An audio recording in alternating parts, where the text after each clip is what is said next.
Tonight, my topic is the meaning of heresy. Now, when you ask the question, well, why would we study the meaning of heresy? Well, the reason for that is basically because, 2 or 3 or 4 years ago, Clint and I had a conversation about a chapter in Alexander Campbell's book, The Christian System, in which article or chapter is titled Heresy. And we're going to talk about that tonight. That's really kind of going to be the point. Now, the way Clint announced my topic, I'm not sure I'm going to talk about the same thing he said I'm going to. I'm basically going to answer the question as to whether or not Mr. Campbell was right about what he said about the word heresy in the New Testament, and we'll get into that as we go along. If you don't have this book, by the way, I highly recommend that you purchase The Christian System and absorb its contents as much as you can, because it will be very instructive if you do. Well, before we get into the Bible use of the term, I want to start by talking about the definition, or the meaning really, of the word heresy as it is commonly used in modern English. We can look in Merriam-Webster's dictionary, or merriam-webster.com, and see there basically 3 different nuances to the modern term. Number 1, adherence to a religious opinion that is contrary to church dogma. Number 2, denial of a revealed truth by a baptized member of the Roman Catholic Church. And number 3, an opinion or doctrine contrary to church dogma. Now, if you look closely at this, essentially what you can see here is adherence to opinion, denial of something, and then opinion or doctrine. Now, all of these, in other words, have some connection in some way or another involving the actions of thinking or speaking. And that is thus the meaning of heresy in the modern sense of the term.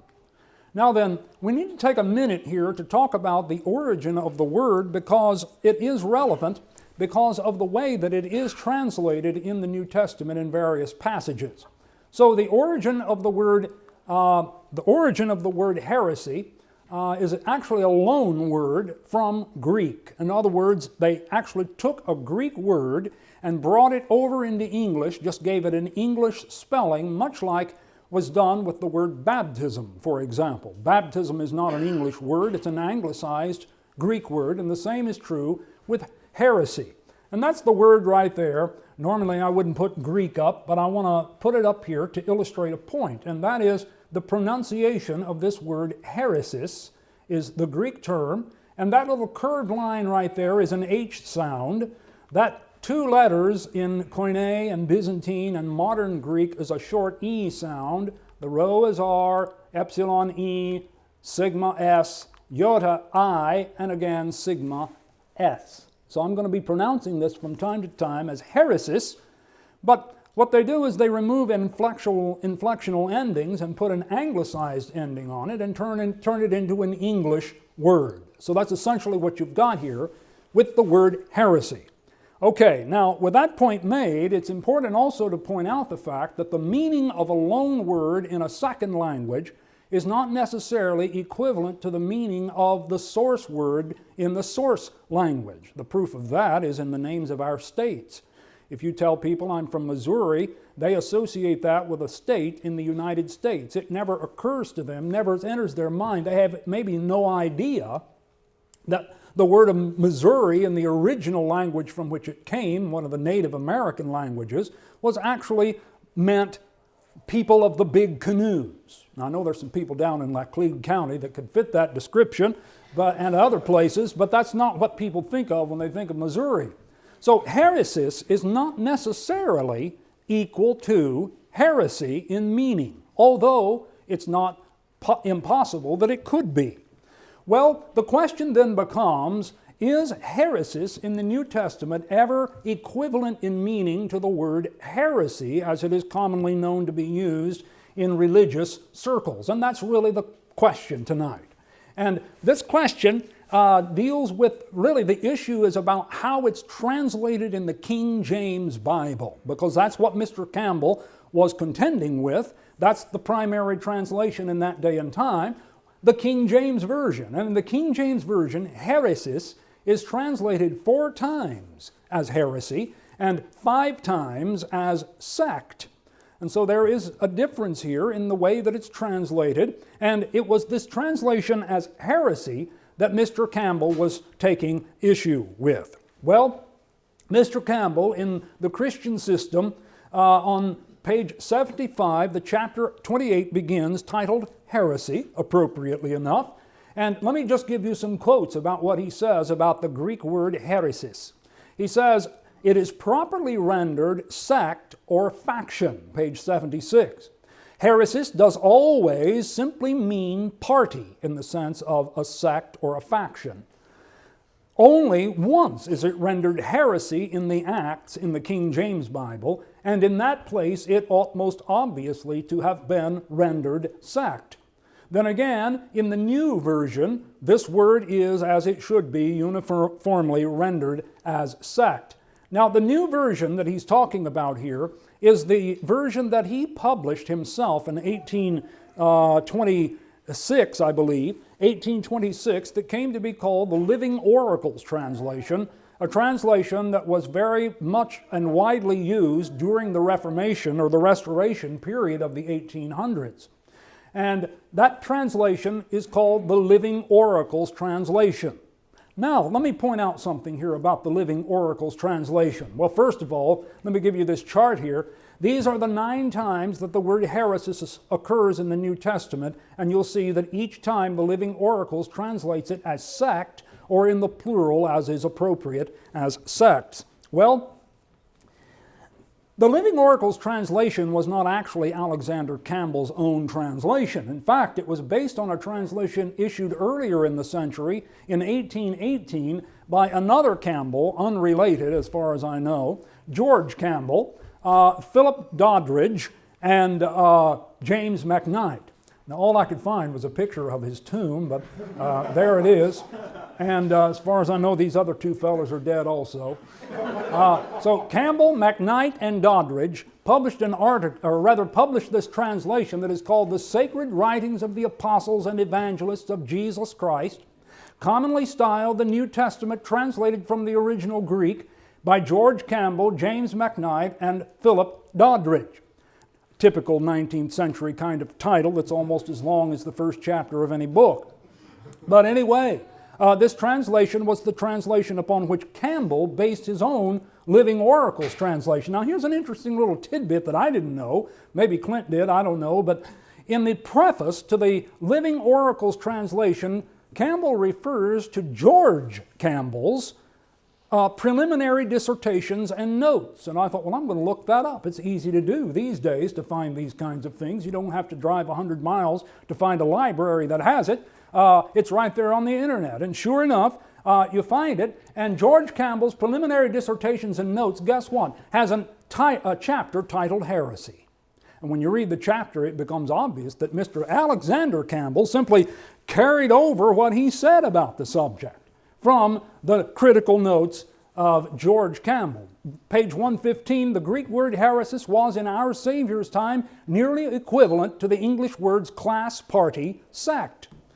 In page 117, in my judgment, the last term, sect, is the only proper one. Listen to this. For the word heresy in the modern acceptation never suits the import of the original word as used in Scripture. In other words, he's saying heresis is not equal to heresy in meaning between Greek and the English language, or at least Greek in the New Testament period of time. Well, so heresy, according to modern usage, is opinion or doctrine, false teaching, or denial of revealed truth.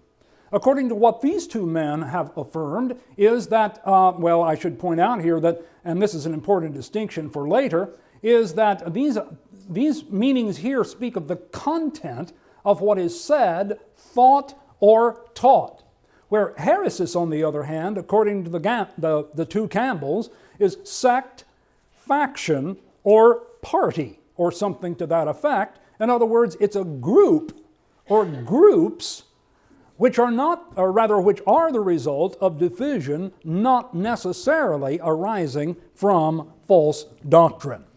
Well, that sets up the question then that we're working to answer tonight. Now then, here is the New Testament, or a survey quickly of the passages where heresis occurs. It occurs 9 times in the New Testament, 6 times in Acts, 2 times in Paul, 1 time in Peter. And we'll just survey those right now. In Acts, the 17th chapter, rather 5th chapter, in verse 17, the record says, "Then the high priest rose up, and all they that were with him, which is the sect of the Sadducees, which were filled with indignation." Now, as we go through these passages, we're going to track two different components of this word. Number one, the word itself, or the translation word, and then we're going to track also the nuance or the sense. Is it neutral in the sense that it's not derogatory, or is it negative in the sense that it's derogatory? In this particular passage, I believe that it is clearly neutral. It's not speaking down about the Sadducees, it's just identifying them by the term sect as a group or party.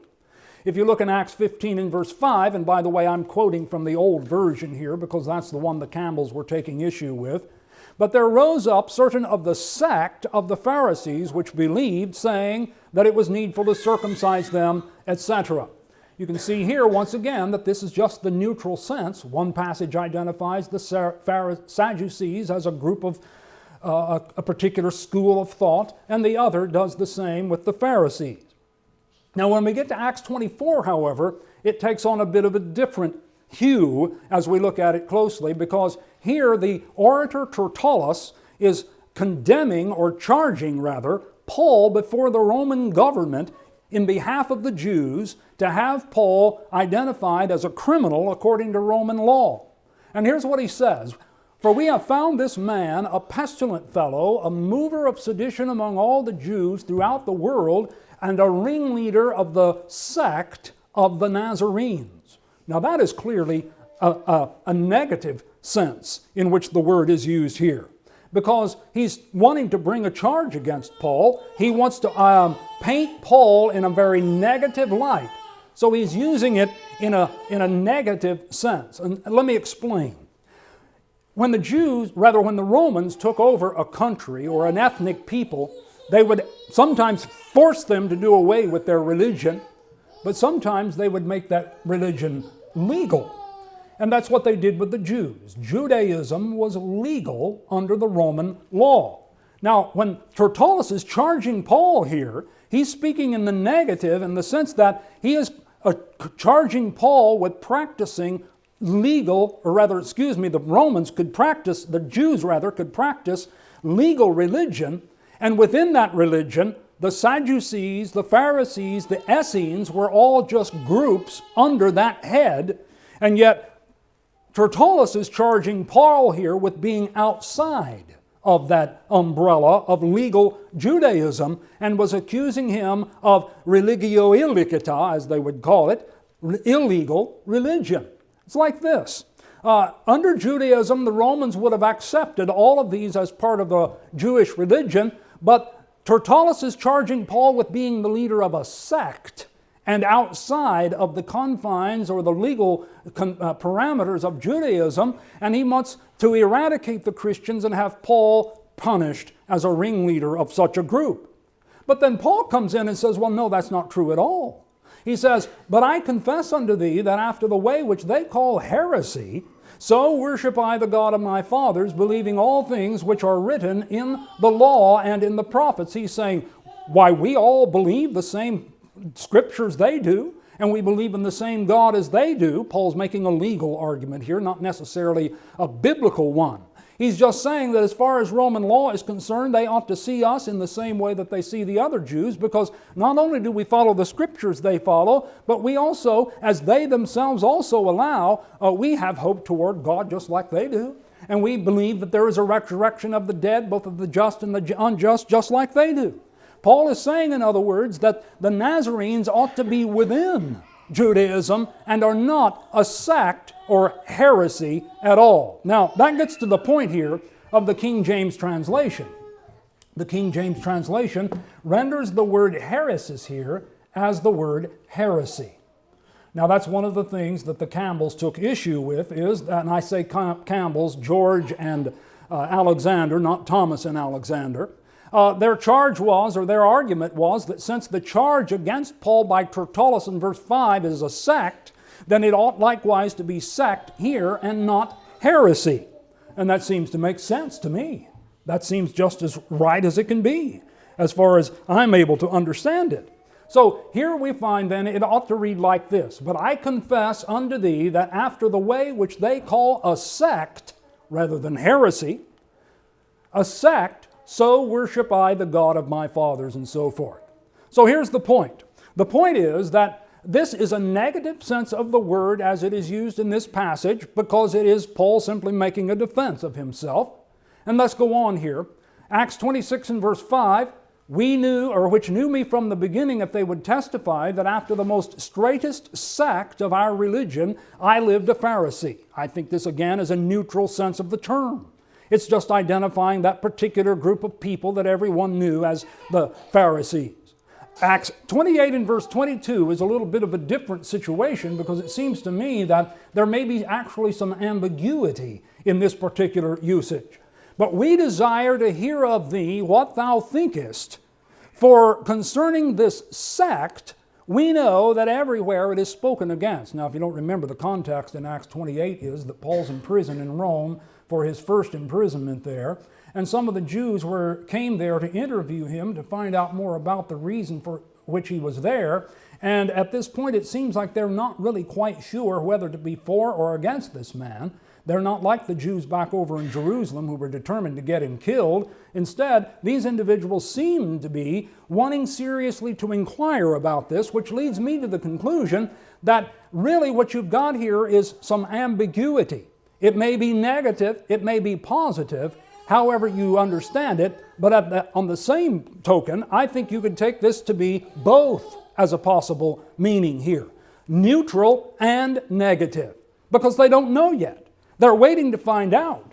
Once they interview Paul, they may fall down on the negative side, or when they interview him, they may fall down on the neutral side. And I know that some people are uncomfortable sometimes with ambiguity, but I think we can demonstrate from various passages that there is ambiguity in some of the wording and some of the language of the New Testament. But be that as it may, we must hasten on quickly here now. 1 Corinthians 11:19, "For there must be heresies among you, that they which are approved may be made manifest among you."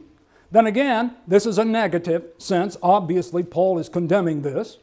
If we look at Galatians 5 and verse 20, idolatry, this is the works of the flesh, idolatry, witchcraft, hatred, variance, emulations, wrath, strife, seditions, heresies. And then one more passage. Oh, well, this is definitely negative, obviously. One more passage, 2 Peter chapter 2 and verse 21, or verse 1 rather. "But there were also false prophets among the people, even as there shall be false teachers among you, who shall privily bring in damnable heresies, even denying the Lord that bought them, and bring upon themselves swift destruction." This is clearly a negative sense as well. So, I know I've thrown a lot of information at you from a lot of quick reference passages, but let me just give you the summary here. Let me summarize what we've said. We've noticed that in the King James, the word heresy occurs 9 times in the New Testament, and the King James translates it 5 times as sect and 4 times as heresy. Moreover, we notice that it is used neutral, in a neutral sense, and in a negative sense. 3 times neutral, 5 times negative, and 1 time where it is ambiguous here, it seems to me, in Acts 28 and verse 22. This is my summation of the passages. Now let me just inject the point here that I'm putting out here opinions, some of this is just conclusions that I've drawn, and I realize that as we go along, when it comes to the question and answer, I realize that there may be disagreements with what I've said or what I'm going to say as we move along. I perfectly understand that and recognize that. But in the book of Acts, now that we went into some detail with the charges against Paul by Tertullus, I think we can summarize quickly the book of Acts here. Here, heresy is once translated as heresy. Heresis is translated as heresy in the King James Bible. But if we look at the newer versions, and I just pick about 4 of the major ones, the New King James Version here renders the word heresis here as sect. So does the NASB, so does the ESV, and so does the NIV. So I'm going to go with that. I'm going to go with the fact that this word seems to have that sense in the passage for the reasons that the Campbells said, that he was charged with a sect and therefore ought to be defending himself against being what he was charged to be. And then moreover, we've got the translations of the modern era that give us some sense that that is an agreement that these translators have in our modern age. Now, if we add all the other words here, we find out that sect or party is generally the way the word is translated in all these other passages. So as far as all those are concerned, and the King James already has it anyway, really the only one we're concerned about is this right here, and we've already talked about it with reference to the nuance of the word in comparison to the 2 verses, Acts 24:5 and Acts 24:14. But let's let Campbell say this: the word heresis in the Acts of the Apostles does always simply mean party or sect. So I think that's probably right. But then let's look at the epistles, and here it gets a little more tricky, because in the epistles we're going to start with 1 Corinthians chapter 11 and verse 19, and look there at Paul's use of the word heresis in that particular passage, and see if we can draw some conclusions about the sense of the word there. In 1 Corinthians 11 and verse 19, Paul says, "For there must also be heresies among you, that they which are approved may be made manifest among you." Now let me begin by making this point. There is a basic principle of determining the meaning of words, any words, and not just Greek, any words. And that is, words derive their meaning from context. Words derive their meaning from context. And so what we're going to do is we're going to use the context as the basis for deciding whether or not heresy, or heresies in the plural, is the best translation here. So it's like this. The context of 1 Corinthians. It seems to me, to my mind, that factions is the better translation here, because it is factions that Paul has been dealing with from the beginning of the letter. You remember back in chapter 1, I am of Paul, I am of Apollos, I am of Cephas, etc., and Paul was condemning that. And these factions that were existing in the congregation at Corinth loom large in the background throughout the 1 Corinthian letter, even when Paul is discussing other issues and not necessarily directly referring to these factions. They're still there. They're in our peripheral vision all the way through the reading of the book of 1 Corinthians. But not only that, but when we look at the immediate context here, and not just the context of the whole book, Paul says, "For first of all, when you come together as a church, I hear that there are divisions among you, and in part I believe it. For there must also be heresies, etc., as he says here in this particular statement." Now the question is heresies the best translation here? And it looks to me like factions, as I've argued, is the best translation, or a better one at least, because it is in keeping with the whole tenor of the letter, and this statement in verse 19 springboards off the previous statement in verse 18, and it seems to me that heresy, in the sense of which the word is used in the modern era and the modern age, is not the idea that Paul has under consideration here. Now I want to say that it was only a century or two later, after the New Testament time, that the word did take on that meaning. The question is that the meaning that it has in this earlier period of the first century world? And so it seems like factions to me is the better translation. Well, I didn't come up with that totally on my own, because look here. The New King James has factions instead of heresies. The New American Standard Version has factions. The ESV has factions. And the NIV is a little disappointing, as it often is. It uses the word differences. Now, differences is a little tepid, if you ask me, because Paul is very condemnatory in the language that he uses here. He doesn't speak in just differences in the sense of something that is completely indifferent, which seems to be the nuance of the word as used in the NIV. But I think factions will go with that and go on. Next, Galatians chapter 5 and verse 20. In Galatians chapter 5 and verse 20, we find that all famous list of the works of the flesh. And Paul says, now quoting the King James Bible, "For now the works of the flesh are manifest, which are these: adultery, fornication, uncleanness, lasciviousness, idolatry, witchcraft, hatred, variance, emulations, wrath, strife, seditions, heresies, envy, murders, drunkenness, revelries, and the like." Now, let me remind you of the principle that I brought up a minute ago. The basic principle with understanding the meaning of terms is words derive their meaning from context. And so I just want to demonstrate here that from the immediate context of this passage, and given what we know elsewhere about the usage of heresis elsewhere in the Scripture, we're going to draw a conclusion here that heresis is not the best translation here.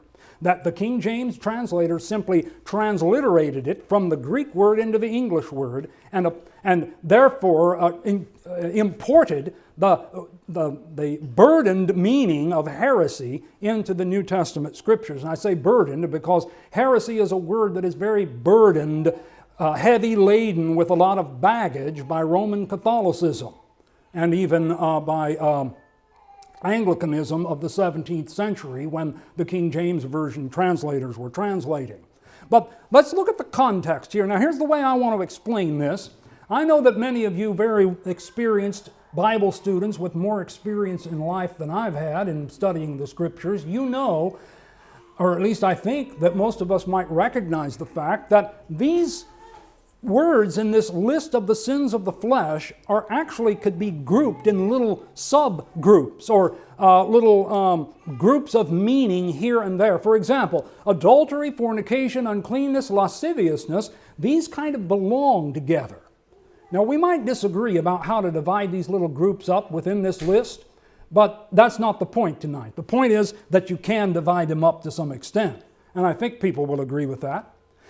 Idolatry and witchcraft, these kind of go together because idolatry and witchcraft, one or the other or both combined, essentially amount to using incantations or ritual of some sort in order to call upon the power of a deity that is not Jehovah.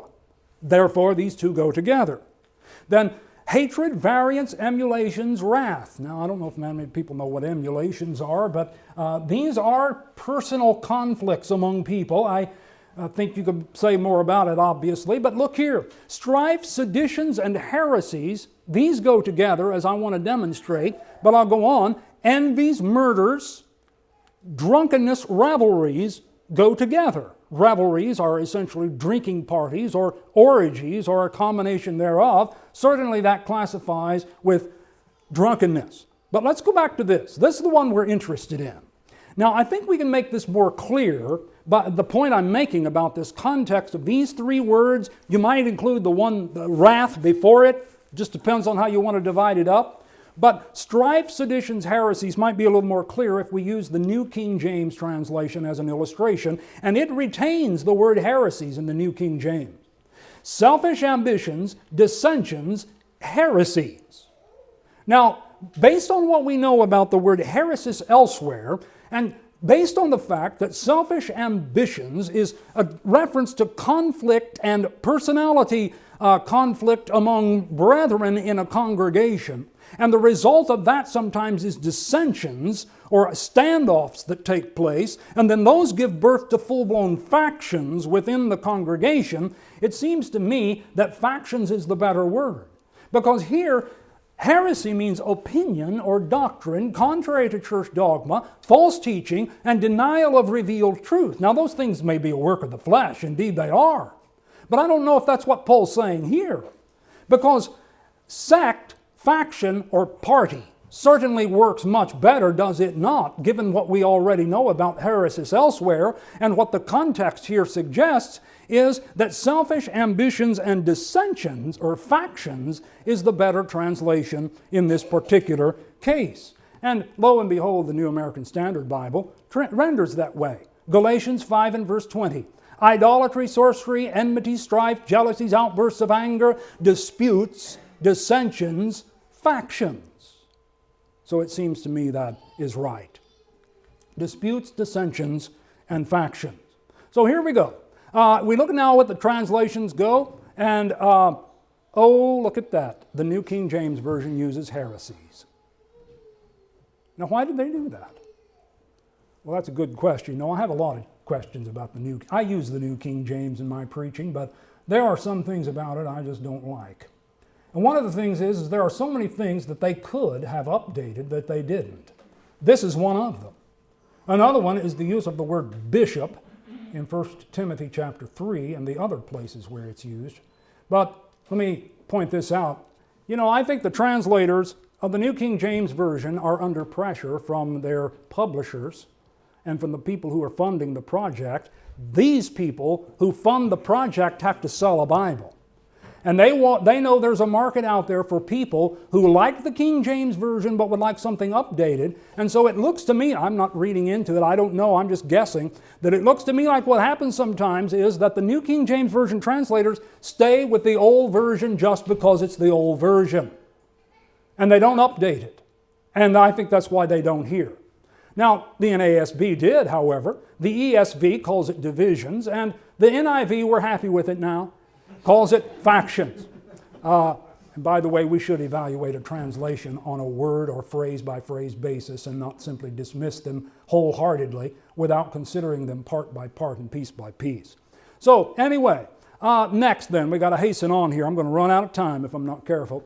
Heresy in 2 Peter chapter 2 and verse 1. But there were false prophets also among the people, even as there shall be false teachers among you, who privily shall bring in damnable heresies, and even denying the Lord that bought them, and bring upon themselves swift destruction. Now this is a little bit of a more difficult passage. This takes a little more unraveling, but we'll do what we can with it. And you may not agree with my conclusion, and I'm all right with that. But I want to point it out here. In defining heresies, let me walk you through it. Number one, a group that holds tenets distinctive to it. Now that's the definition. Then in italics, the lexicon gives you alternative gloss translation, one-word translation possibilities. Sect, party, school, faction. Well, that's just right in keeping with what we've been saying all along, isn't it? And without going through all these steps here, these are basically the passages that we've already looked at. And what they do here is they group under definition number one all of the passages we've looked at so far. But then when you get down to number two, which is a completely separate group from the first grouping of definitions and examples, number two says that which distinguishes a group's thinking. And then the alternative glosses are opinion, dogma. Well, isn't that what we said back at the beginning is the definition of heresy in modern English, having to do with words of thinking, speaking, or teaching? And so they're saying now, notice here, they give this definition, and then they cite 2 Peter chapter 2 and verse 1, and that's the only verse that they put in that category. So it looks forevermore like this word should be translated heresies, or something like that. Now if we look at the translations, look what the translations do. The ones I've cited so far all translate it as heresies. So it sounds like the word here means what the King James translators said it meant. That it means heresy and not a group, faction, or sect. Now, if we just look at that as the evidence, we might be convinced that, well, that's what the word means in 2 Peter chapter 2 and verse 1, in spite of everything that has been said in other places thus far. But look here. And this I present not so much just to make the point, although it makes my point, but also to demonstrate the fact that lexicons of the Greek language are not perfect, and nor do they claim to be perfect. It's amazing to me, sometimes I hear people quote the Greek lexicon as if it had as much authority as the Apostle Paul. And these men would not claim such authority, nor should we quote them with such authority as they sometimes are quoted. But look here. Bauer, Art, Gingrich, and Danker add this one statement. Perhaps it's up here. Perhaps it belongs in this category. Now, I might differ with that. I might actually argue that it should belong in 1C instead of 1B, but that's a moot point. Either way, you get it out of this column down here and up here, right? So, that doesn't matter for our argument tonight, but perhaps it has another meaning. Now, in the course of studying this word, I also looked it up in Lowe and Nida, which is the other premier Greek-English lexicon of our day. If you don't have it, you fellows who are interested in studying the Bible in depth, I recommend you get it. Save your money, but I recommend that you get it. Lowe and Nida, they define heresis in three ways, or group it into three semantic domains, they call it. A religious party, division, down in 1 Corinthians 11:19, up there are the Acts passages. And then look here, false teaching, 2 Peter chapter 2 and verse 1. So it sounds like it's false teaching here. And I will say this, if you take it in the sense of false teaching rather than factions, it's better to translate it as false teaching than heresies. Because heresy, as I said, is a very loaded word, carries a lot of ecclesiastical baggage that really just throws the mist of confusion into the Scripture. Now, false teaching, let's take a look at that for just a moment. When you look it up in this section right here, 33.241, and go over there and turn in the second volume of the lexicon to find it over there, false teaching, here's what they say. They give you a definition first. The content of teaching, which is not true. And then they give you a couple of one or two word glosses. False teaching, untrue doctrine, heresy. And then they give you a translation. They will bring in false teachings which are destructive. 2 Peter 2 and verse 1. Now this, my friends, is clearly suggesting that this word means the teaching that is brought in and not the group as we've had in the other uses of the word. But look here. You know, during the time that I was studying this particular passage and studying for this topic, I don't remember what caused me to do this, but I'm sure I was just studying the passage. And I went to Lowe and Nida, the same lexicon here, and looked up the verb that is translated secretly bring in, where they will bring in false teachings. In other words, we're not looking at this noun anymore, we're looking at a different word, the verb that is part of this sentence. And the verb parisago, and it's translated secretly bring in the Old King James Version. Now look here what happens in this lexicon. This is another proof that lexicons are not perfect. And maybe they did this on purpose. I don't know. We'll see. The definition of this verb is to cause something to happen by introducing factors from outside. That's the definition. And now they're going to provide us with some glosses of that one word. To bring in, to cause from outside. Now look here. Now they're going to give us some alternative translations for this word, this verb, and they're going to use 2 Peter chapter 2 and verse 1 to do it. And here's what they say. Who will bring in destructive divisions. Or you could say, who will cause destructive divisions. And who will cause divisions which will greatly harm people. Now, you see what's the problem here. Now, I'm not accusing these men of making a mistake or an error because we've already seen from Bauer, Art, and Gingrich that it's possible to take this word in both ways or at least one or the other way. And now we find that there is some evidence of this in Lowe and Nida, although I'm not sure that it was intentional or not.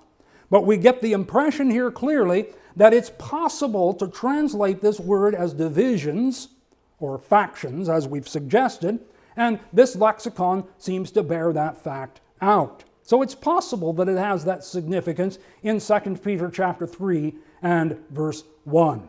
So we could word the passage like this. I'm going to inject my own here in the underlined section into the King James or New King James Version. But there were also false prophets among the people, just as there will be false teachers among you who will secretly introduce ruinous factions, even denying the Lord who bought them and bring upon themselves swift destruction. That's if we go with the definition that is given in Louw-Nida over under heresies. But if we go with the one that is over there under parisago, the verb. But if we go with the one under heresis, there were false prophets, even as there will be false teachers, who will bring in false teachings which are destructive. And it may be that it doesn't have to be one or the other, but there is ambiguity here, perhaps. Because when you bring in factions, though not necessarily, oftentimes that involves false teaching, although it doesn't have to. You can form a faction on personality, as the Corinthians demonstrated, although it was other factors, I suppose, as well. So then, I'm going to end up here, and I hope I don't go over. If I go over a couple of minutes, you won't tap me down, will you? Faction or sect, and this is what I want to ask for your opinions and hear what people say about this, because faction or sect we think of maybe as a synonym. And the reality is, as linguists tell us, there's no such thing as an actual synonym. Every group of words that seems like a synonym sometimes have meanings in the area where they overlap, but out in the areas where they don't overlap, they have connotations that vary and differ from each other. I think that's true with faction and sect, at least as far as it is in my mind, and that's why I'm appealing for other people's opinions here. Faction is a term to my mind that conveys the idea of a separate group within the bigger group. For example, you had the Paul faction, you had the Cephas faction, you had the Apollos faction at Corinth.